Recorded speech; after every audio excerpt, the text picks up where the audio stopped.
how to sell a car in GTA 5. In this video, I'm going to show you how to sell a car to make money in GTA 5. And if this video helps you, please consider giving it a like and also subscribe to my channel because that really helps me out. So before we get started, it's important to note that you can only sell cars in GTA 5 online. So if you're in story mode, you won't be able to sell cars. So to get started with selling cars, the first thing we need to do is open up the map in GTA 5. And we just want to find the closest spray paint can. So this will be Los Santos Customs, and this is where we can sell our cars. So I'm just going to set a waypoint there, and then I will take a car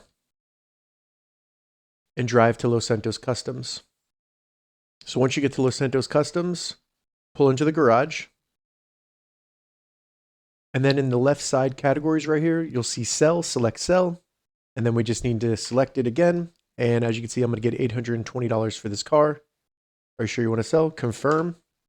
And then the vehicle has been sold. And now I've added $820 to my cash. All right, so that's how you sell cars in GTA 5. If this video helped you, give it a thumbs up. And please consider subscribing to my channel, Gauging Gadgets. Thank you so much for watching.